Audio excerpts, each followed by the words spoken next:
histoire a commencé par le biais de notre association, celle du four à pain et du musée du sabot, dans un petit village tout près d'ici, à la Haie de Routot. On a deux musées qui parlent des traditions populaires. Pour que le public ait envie de revenir dans un musée, il faut qu'il soit vivant, qu'on y fasse des animations.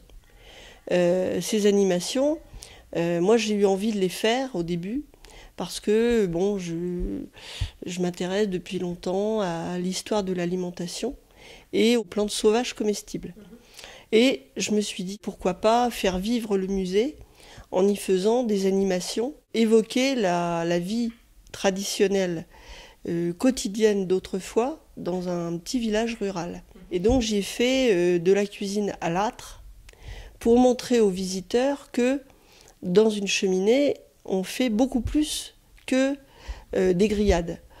Donc j'ai fait des oublis, j'ai fait des beignets moulés au fer, etc.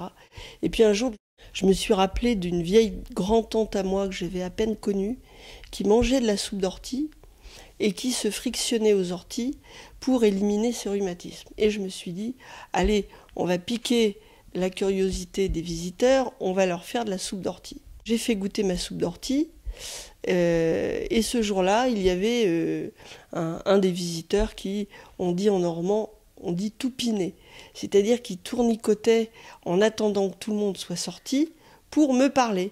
Je suis Jean-Claude Chevalard, je fabrique moi du purin d'ortie pour le jardin et la culture. On est resté toute l'année en contact. On a fait chacun de notre côté d'autres rencontres piquantes. Et fin 95, on était entre guillemets mûrs pour créer en 96, en avril 96, notre première fête de l'ortie. Oh, je vous dis pas la révolution dans le village. On était ridicules, on n'aurait personne. Moi, les orties, madame, je les détruis au désherbant. Notre fête se bâtit.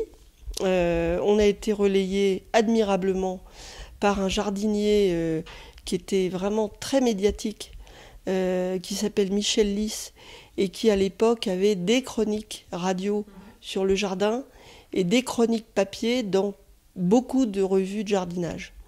Et grâce à Michel Lys et à Claude Bureau, nous avons eu en une seule journée 2500 visiteurs.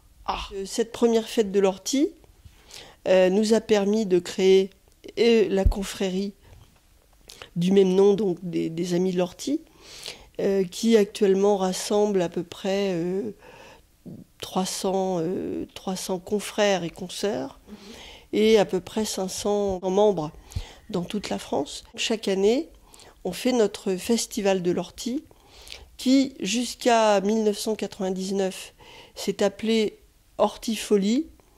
Et en 1999, on a pris la décision de se rapprocher des différents publics dans toutes les régions de France. Et donc, à partir de l'année 2000, on a fait un an sur deux Hortifolie hors Normandie. Cette année, ce sera à Versailles, au Potager du Roi.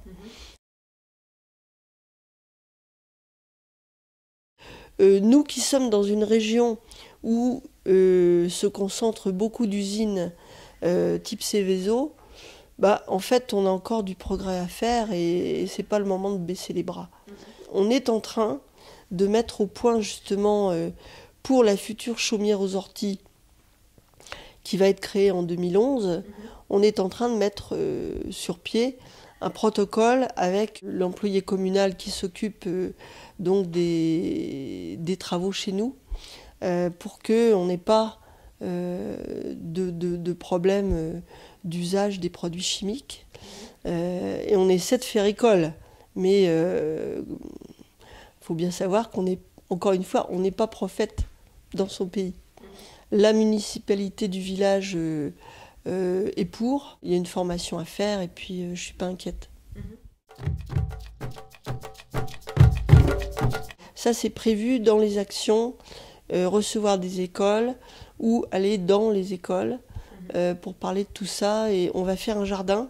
Il y aura des stages pour apprendre à utiliser, à fabriquer et à utiliser les produits naturels, il ne faut pas oublier dans ce domaine que, officiellement, je n'ai pas le droit de parler du purin d'ortie. Oui, tout à fait. Je peux aller en prison et vous irez me porter des oranges et je peux payer une très forte amende.